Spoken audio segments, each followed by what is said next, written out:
Are you ready?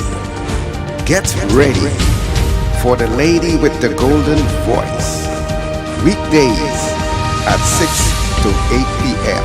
with her global views. And on Sundays from 2 to 4 p.m. with her show called Amen. To no further ado, here she is, the one and only Miss Juliet Henry. Hi everyone, and welcome to Global View. I'm your host, Juliet Henry, and I'm going to be with you guys until 8 p.m. tonight. All right, so look, make sure and stay locked on. I'll be right back. We have Mr. Marcus Bartfield on the line, but listen, without any further ado, okay, I want to introduce to all of our listeners Mr. Marcus Bartfield. Are you there? Yes, I'm here. All right. Great. Well, welcome. I want to let you know you are live on the air on Visionary Talk Radio, and listen, from my staff and I, welcome. Thank you. All right. Before we even go forward, can you please just send a quick shout to our listeners? Yeah. I would like to shout out all the people that's listening and support the radio stations. Like, people really put their life and their heart into the ministry. So I really appreciate the opportunity from you guys, and I really appreciate you giving me this opportunity. Shout out to you guys. Oh, man. Listen, all praise to our Father. You know, right before you came on, I was just speaking about how many different entrepreneurs that I have, and not just entrepreneurs, but believers who are entrepreneurs. I want to ask you this question, if we could just go right on in. What it is, you can hear me? Yes, ma'am. Awesome. What is it that moved you to start your clothing line? Really, it was the position God put me in within working with the youth, because I work with a lot of the youth at my church. Shout out to Living Faith. I work with a lot of the youth at the church, and the experience that I always had with church has never been the experience that I experienced here.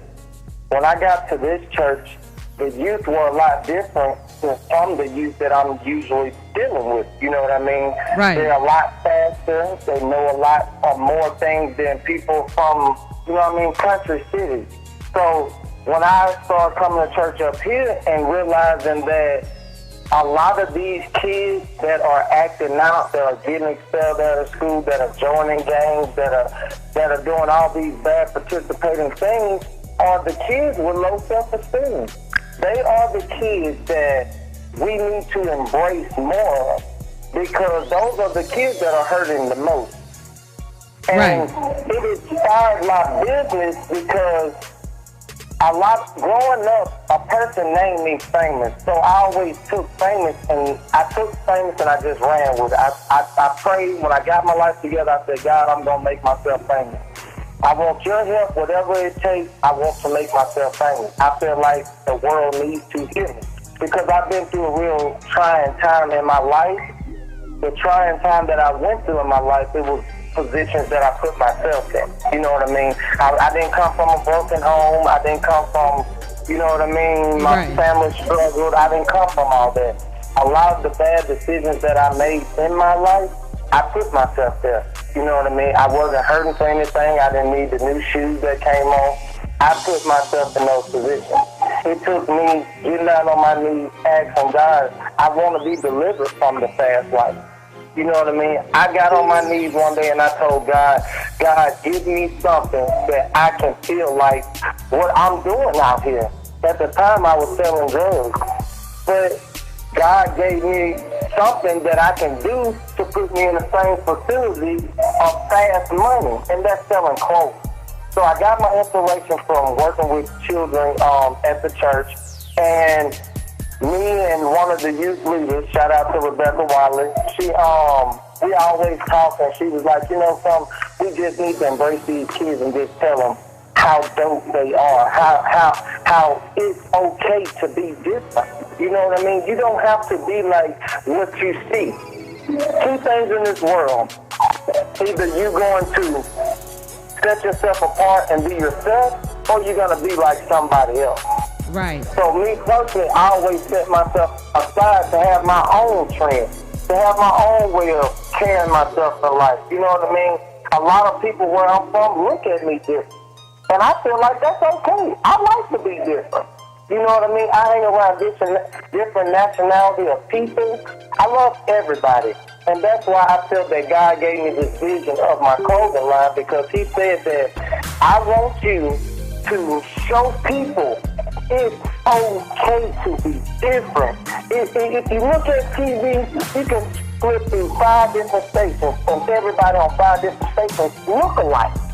They may not look alike in the same color or the same face, but they all act alike. They all have the same swag. They all dress alike. And that's entertainment. And that's what our kids soak in. Well, we have to be like them. No! It's okay to be just the person God made you. It is okay. So with you, I'm picking up a little bit of background. Sound like preaching a little bit. I'm picking up a little bit of background. Because what you're saying here, is pretty powerful. You were woken up from something that you put yourself in. And I love that you said that you asked the Lord to help you out of the situation that you put yourself in. You see, because yes, ma'am. Totally. Because in the same sense, I knew I was putting myself in that predicament. I knew I put myself in a lot of positions that would cause me my life. When I dropped down on my knees and I talked to God, I asked God to not only change my image, but change my mind. Because at that time, I didn't care about me. I didn't care about my family. I didn't care about my children from the positions I was putting myself in. Right. Because I know these people love me, and I know these people care about me. Amen. But I had that praying mother at home that every night she jumped on her knees and prayed, Lord, deliver my son, whatever it is he needs, give it to him. Because I made decisions in my life that none of my other brothers and sisters did. I was the only outcast of my mom's children. I'm the only child of my mom's force that she ever had to burn out of jail, that she ever had to help get a lawyer. I'm the only one she had to stand in front of with a glass brick in between us to talk to each other while I was incarcerated. Right. Like, I put my family through a lot of pain, so that pushed me so harder to change my life for me, my family, for my children, and for my mother, because when you put yourself in predicaments, you just really don't know how much them people care about you when they can't do nothing for you. No matter how much money a person got, once you make that one bad decision, there's nothing no one can do. All they can do is pray for you and hope that you learn the lesson and you change. Right. And when I came out of jail, God gave me a different mind. It's not a place that you want to be. Not me, because I see myself in a successful situation, helping youth, helping people closer to God, helping people feel like you don't have to be that fall-out holy roller at the altar, but you can still serve God. And you can look good while you're serving God. Amen. Like, so many people have put being a Christian into a perspective of going to church, catching the Holy Ghost, run down the aisle, fall out, kick your shoes off, throw your hand up. You can serve God any kind of way. Any kind of way. God knows your heart. Oh yeah. So I'm all about trying to change people's perspective of what the world is now. Because a lot of people just need to wake up. Like, you don't have to be what you see on BET. Yes. You don't have to see what you see on TNT. Be yourself, because I promise you, if you be yourself and show other people that you are being yourself, they're going to believe you. A lot of people follow Marcus Famous Bartfield because of my actions. I don't tell a person it's good to go to church, pay your tithes, and I don't. You understand me? Right. I kill myself to get me and my children to this church because I gave God a promise. Amen. I told God, as long as He keep me on these streets and keep me taken care of, where I ain't got to go back out there to the world, I'm going to serve Him, and I'm going to serve Him wholeheartedly. And that's why I sacrifice 3 and 4 times a week coming up and down the road to the church, because I love the position God put me in.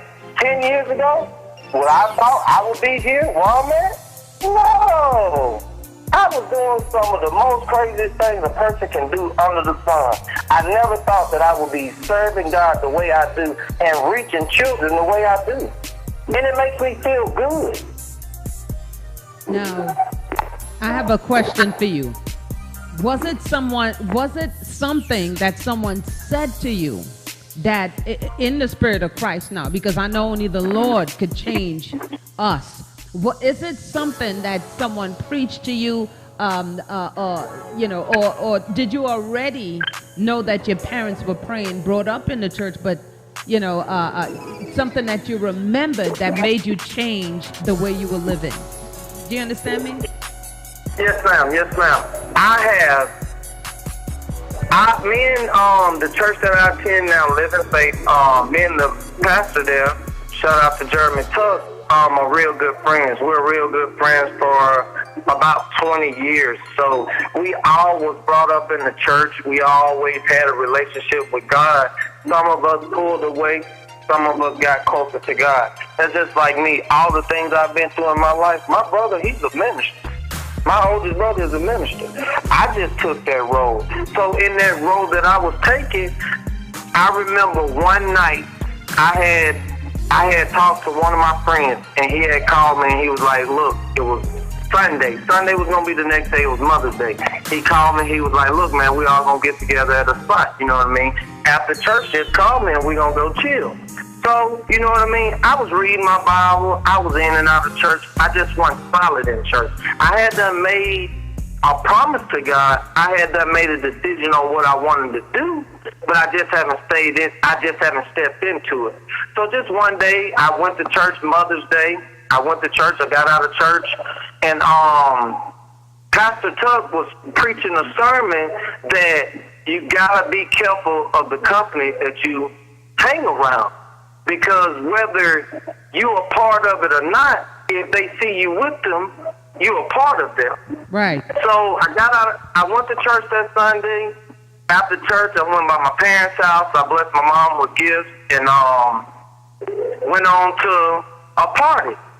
Broad daylight, 3 o'clock in the afternoon, Sunday, Mother's Day.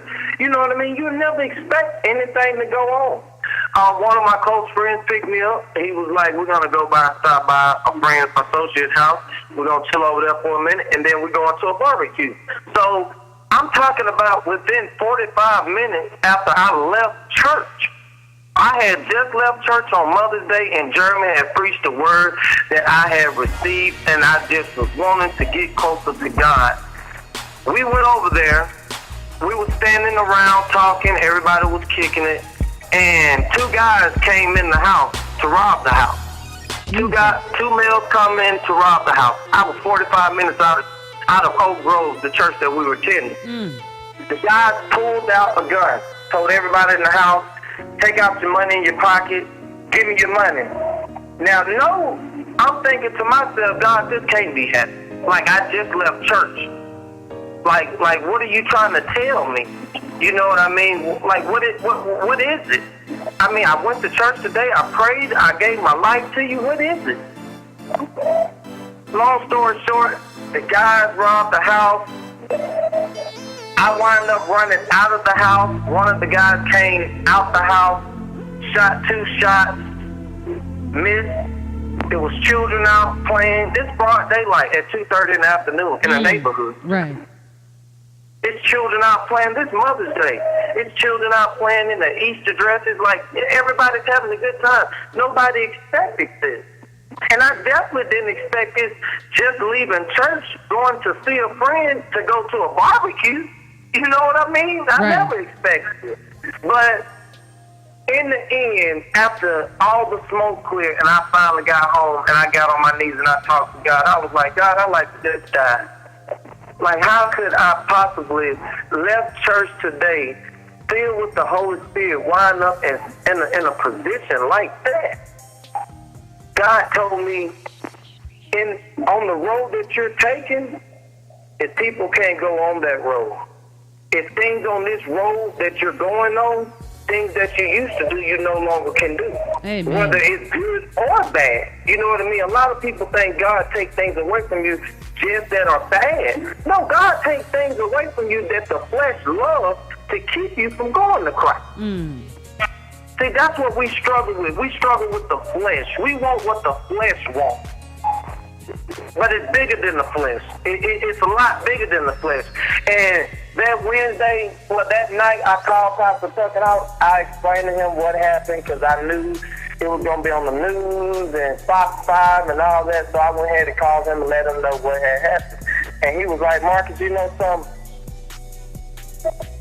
I feel like for you to finish your walk where you're going to have to pull out of everything. You just going to have to leave. You just going to have to do this with you and God. And I never expected in my life, being the person that I am, touching the lives I've touched, like on the street, blessing the people that I've blessed, I would ever have to be by myself. But God put me alone. When I say he put me alone, he put me out by myself where I had nothing but time to think and to receive it. See, when I was out in the street ripping and running all our times of the night, my body never had time to hear God. Right. So once God put me in the position to sit down and clear my mind from drugs that I was on, I could hear God. I could clearly hear what God wanted me to do. And that was to get myself together for one, and then go reach these children out here that you see perish. Every day I walk out my door and see children perishing and don't do nothing about it. And it kills me and it hurts me to my heart. And I had to make a decision. God, as long as I'm alive and on this earth, any child that comes in contact with Marcus Bartfield will not perish, but will have everlasting life. Amen. Yes. Will have everlasting life. I've seen all kind of things, Juliet. I mean, things that you can't even imagine. I never thought that I would be in the position that I am today. I really didn't even think I was going to make it to age 33. Because I had so many life-catching moments, I never really seen 33. And that's why I put my all into serving God, participating in the youth, keeping my children in church. You know what I mean? I put my all in this because I know where I come from. People wonder, like, that young man at the altar falling out. Y'all don't know where I come from. I come from the trenches, and I come from hell. You know what I mean? I come from that. So when I'm at that altar crying out to God, I'm crying out and thanking him because I never thought to see this age, Juliet. I never thought to see my 30s. Oh, I never thought to see it. I never thought to see my 30s and to be sold out for God like I am. I'll say that. So, with God now, okay, changing. Let me say this. You know, you going to the Lord and making a decision to change, because the Lord is omnipresent. He's with us always. But you're making a decision to say, you know what, Father, I obey you. When did that idea come in? Because the Lord didn't just change your perspective. He also showed you that you had a gift. And his famous and dope clothing line. So when did that idea hit you to start doing this clothing line? We were at a conference, and one of the kids asked me, one of the youth children asked me, she was like, why do they call you famous? I was like, it was just a name someone gave me, you know what I mean? And it just kind of stuck with me. She was like, well, when they called you famous, I thought you was really a famous person. I said, did you? Like, I was amazed that this child thought I was really a famous person. You know what I mean? It was just a name to So she was like, yeah. I thought you was a famous person. Well, I was like, well, I feel like God gonna make me famous. He told me to keep working, stay where I'm at, and he's gonna give me what I need to be famous. And God told me, he said, if you be faithful to me, I'll be faithful to you. And I said, God, I don't understand that. I need you to make this clear to me. I need you to tell me exactly what you're trying to tell me. Because being faithful to you can mean a lot of things. What are you asking of me? He said the same strive and the same effort you gave out there in the street, I need you to give it to me. And I'll make you famous. I said, what? So I called Pastor Chuck. I was like, Pastor, what is God talking to me? And it got me real confused. You know what I mean? Right. Like, he want me to use my same street abilities to serve God. I'm confused. He was like, Marcus, it's simple. It's simple. He said, God is going to give you something. I can't say. Like, God gonna be famous. Like, you know what I mean? Like, what do you mean, God, you gonna make me famous?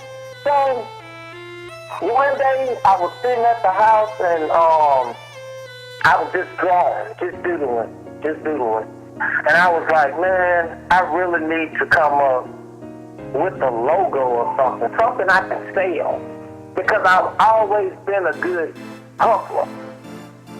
So I wanted to find something that I can do that was illegal, that I can be proud of, that my children can be proud of. So I pondered. At the time, I was just working like crazy, putting money up. So one day, me and Minister Rebecca, we were sitting around, and I was like, you know something? I need me a logo. And I want me a logo to be able to put it on anything and sell it. She's like, what you talking about, Marcus? I was like, I need me a logo that I can print on something and sell it. I can sell it on T-shirts, I can sell it on hats, I can sell it on this. She was like, Marcus, that's a good idea. She was like, well, I know this guy that actually makes logos. And I was like, well, I mean, what am I supposed to have a logo on my face? She's like, I don't understand. She was like, well, if it's a vision God given you, anytime you need help with this vision, you pray and ask God to show it to you. That's right. So I went home after Bible study.